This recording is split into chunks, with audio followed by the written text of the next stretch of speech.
Rich, Jeff Bezos is slamming President Biden for asking gas companies yesterday to lower their prices at the pump. Bezos tweeting, quote, "Inflation is far too important a problem for the White House to keep making statements like this. It's either straight ahead misdirection or a deep misunderstanding of basic market dynamics."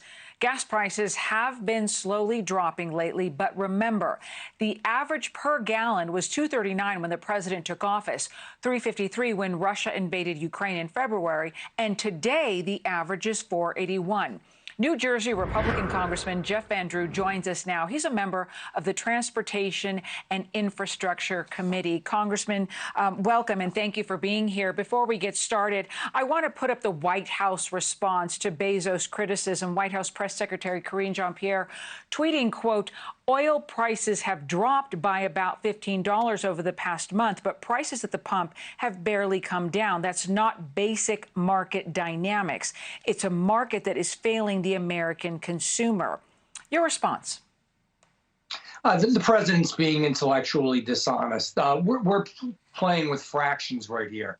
Frankly, what he's doing is what he always does for all of the problems that he's created, the blame game. The blame falls with him. You know what leadership is? What a real president does? A real president stands up, says, look, I made a real bad mistake when I limited the number of permits out there. I increased the red tape out there, and I just closed down the oil industry in every single way I could. How could the prices not go up?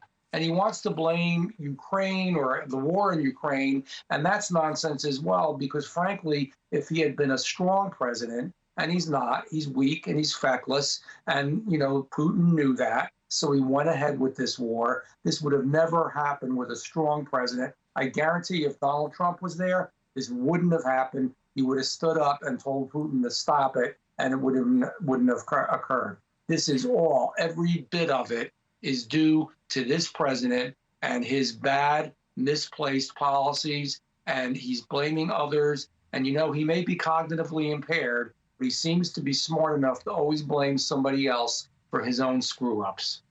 Well, in South Dakota, Governor Kristi Noem, Republican of South Dakota, was slamming Biden's energy policies this morning. Take a listen. I think that a lot of energy policies should be addressed, a lot of them with opening up American energy supply again. I wish he wouldn't have canceled the Keystone Pipeline. I wish he wouldn't have stopped drilling on federal lands. I wish he wouldn't hit so many of our energy industry partners with regulations and fines and penalties. He's made us much more dependent on our enemies, on foreign soil. Congressman, you clearly share some of the same sentiments of the governor there. But my question to you is, should the midterms go your party's way in November? And assuming gas prices are going to continue to be similar to what they are, what is your party willing to do to help Americans out in the future? What can you do? Well, one of the things we're going to do is never vote to perpetuate policies like that. Unfortunately, that was an executive order. Most of the bad things he's done certainly have been initiated by him and then pushed through Congress. So we're not voting for anything like that. Secondly, we are going to squeeze him as hard as we can, because he's got to know that this is not acceptable and that we want to open this energy portfolio up and that we can help people. The issue here is we're number one in energy. Actually, we should be number one in everything, and we could be, but we can't because of him. But we do have the potential to be number one in energy. Instead, he crawls on his knees to Venezuela, to the Mideast, to Iran, to individuals and groups that are literally bad and evil to their core, and begs them. And that's the wrong thing to do. So we're not going to do that. And we're going to squeeze the daylights out of him to do the right thing. If he's going to want anything from this new Congress, he better do some listening. I'd like to move on to the midterms and actually future elections, because with Roe v. Wade being overturned, you know that for Republicans, the abortion issue was a turnout machine for your party ever since 1973. So now what are you going to do? And how concerned are you about those single issue voters who you were able to get out there to the polls for voting when they were voting on abortion, when now Roe v. Wade has been overturned? Well, those folks are going to still be out there. They understand what's going on.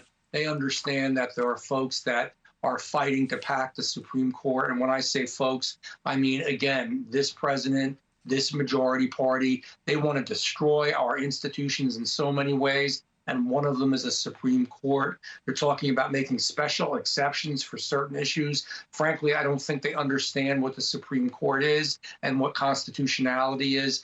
A lot of those people who vote understand that. In fact, most of them do. They're still going to come out. But you know who's going to come out?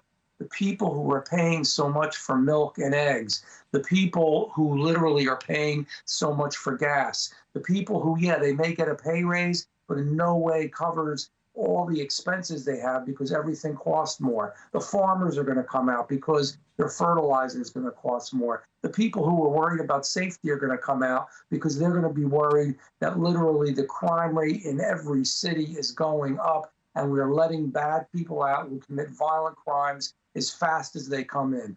We need a much better system with that. They're going to come out because they don't like what this president and what this majority party is doing to our military and making it so much weaker than it should be and could be. They're going to come out because of the bread and butter issues. They're going to come out because they're going to want America to be the America we know and love, and we can bring it back. New Jersey Republican Congressman Jeff Van Drew, thank you so much for your time today. Thank you very much.